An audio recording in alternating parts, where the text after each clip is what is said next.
Hi there, I care and you matter. I'm Shannon and welcome to my channel. And please don't be distracted by my band-aid. There was a small accident with my new stray kitty named Tiggy, aka Tiger. Anyway, so no problem, I'm fine, but I hope that doesn't distract you in today's video. I wanted to share how I personally create my punched index card decks. I like to use these for a variety of things, including information that I just want to have at hand's reach, as well as I am working on my first adult fiction book, and I wanted to have some decks of cards on a binder ring so that I could easily take it to go and work anywhere else in the house, or to just track what scene I'm in my book, so on and so forth.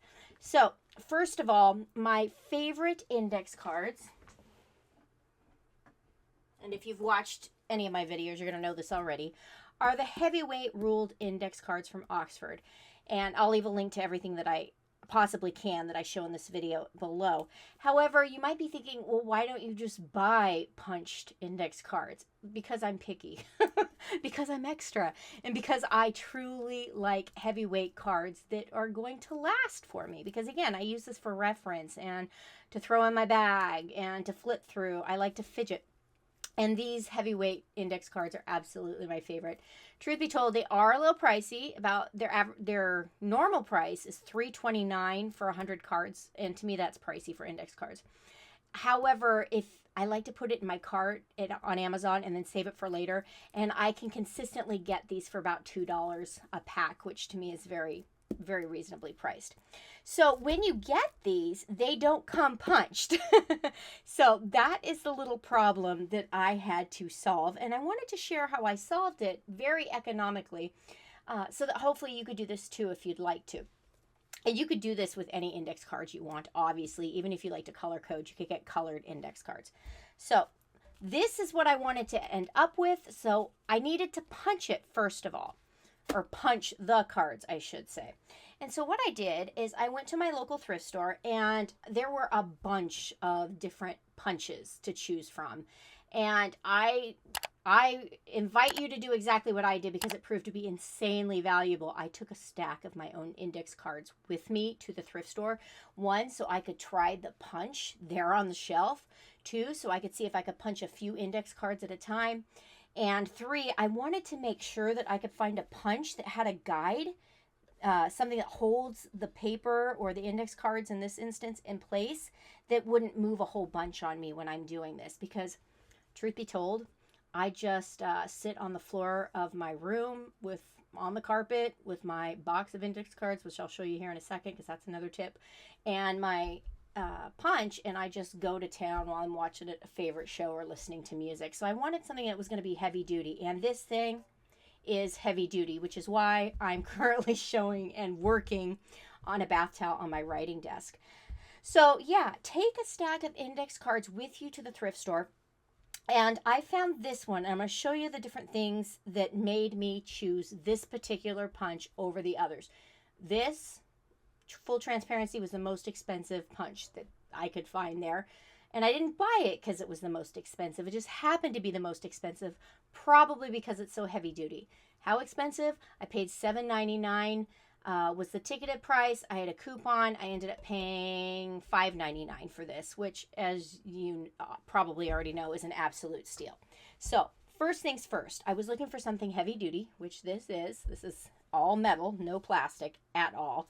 Not even the paper trap on the bottom here. That's completely metal. So this is quality. I'm never going to have to buy another one. Secondly, I wanted to find something, like I said, that had a paper guide that wasn't going to move, so I could literally slide it however far in I wanted. It didn't stop, and it isn't going to move on me when I'm using it. Last but not least, probably the most important thing I was looking for, and you will need to look for too if you're looking to punch index cards specifically, is you're going to need to find out if the punches themselves are, one, removable, or two, you can adjust them and just slide them, move them out of the way, which is what I did here. You can see these two punches. The index card, when I line it up in here, let me grab a index card. These are far enough out of the way that it doesn't matter that they're still there. They're never going to punch the card or interfere with it. So originally, this middle punch was right here. You can see where it's worn down a bit on the metal itself. But you can also see on the punches, there are nice, thick, grooved, essentially a flat top screw. So I just got my handy dandy flat top screwdriver and unscrewed it and slid it from the middle all the way over, leaving this one exactly where it was. And like I said, I wanted a punch that is going to be able to do a bunch at one time. I just grabbed a stack here. And remember, these are heavy duty. 1, 2, 3, 4, 5.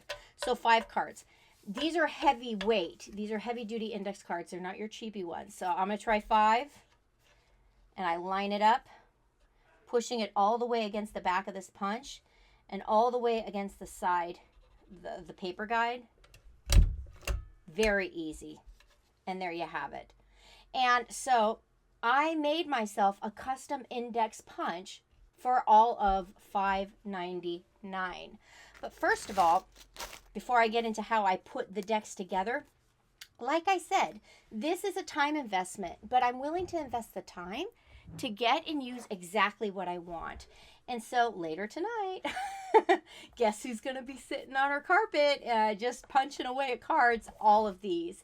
And I can probably get all of these done, you know, in the time it takes me to watch a show or two, which is what I enjoy doing in the evenings anyway. And so let me turn this around here. What is this container? Another tip I'm going to treat you guys to, which is, what do they call these? Modular storage bins. And they're at Target. And of all places, you can find these in the bathroom decor over by where they sell the towels and stuff. If I can find a link to this on Target online, I'll go ahead and link it below, so hopefully you can find it at your local Target if you're interested. It doesn't fit them exactly, but it's darn close. And so I am using this to store all of my punched cards eventually. Right now they're not punched, but all of my punch cards will go in here as soon as they're completed, and then that way I will have a nice big stash of punched cards ready to go, which just makes my heart so happy. Lastly, what you need is some binder rings, and I found these. I like the 1-inch size because I find that you can put a good stack of cards on there and still have space to grab them and hold them and to hang them by. Anything larger than this would be difficult for me to, you know, throw in my bag or even hang on my magnet board, which is another tip I'm going to share here in a second. But again, these are not expensive at all. How many are here? 100 of them. I am never going to go through 100 binder rings. But I think this cost me $6. This was on Amazon as well. They even sell multicolored rings. But what you're going to want to look for is something that's metal. You don't want the plastic rings. They're going to snap. They're going to break on you. They may look cute. They might even be easier to open and close, but just a waste of money in my opinion. And these, honestly, my hands are very weak. They aren't difficult to open and close at all anyway. And honestly, you don't want something that opens and closes too easily because it's just not going to withstand wear and tear. You don't want them to open up on you and all your cards, you know, go everywhere. So that's certainly not a good thing. So let me put these punched cards, these last few that I did, right in there. And I love these binder rings because you can open and put new cards in or open them up and then rearrange the cards and close it up. It's just, and then even if this deck falls because it's on the ring, I'm not going to lose the order that the cards themselves are in. So yeah, highly recommend that. But how do I store these? I wanted to share this as well. One of two ways. You could certainly use a command hook. You just want to make sure that it's going to be strong enough to bear the weight of the index cards themselves, depending on how many you have on a deck, without ripping off the wall. I've actually used command hooks and command strips adhered to dry erase boards simply because it's a smooth surface, so that's a nice way to do it. I also invested in some of these magnetic hooks, which, let me show you what happens here. It's actually 2 pieces. It has a very strong industrial strength. I think this holds like 25 pounds. It's a crazy strong magnet. and then it had a screw-on hook that you just screw on in there, and this goes on my magnet board. And there's a couple reasons I liked this. I liked that I didn't have to worry about the hook wearing down or breaking off. Some of the command hooks are plastic, and well, I'm not real gentle when I'm working. I'm kind of quick, and so I really like the idea of having a metal hook. And also I like the fact that this hook itself kind of just juts out away from the dry erase board and away from the wall, so I don't have to worry about ruining the paint on the frame of my custom magnet board. And it gave me space to literally just grab them when the hook was on the board itself. So there you have it. A quick and easy way. Well, not really necessarily quick. It's a little time investment if you're punching your own cards. But goodness gracious, if I am pouring my time and energy into work, it is certainly much more enjoyable if I'm using the supplies that I want, the supplies that I enjoy, because it's an investment into my own hobby, an investment into my work.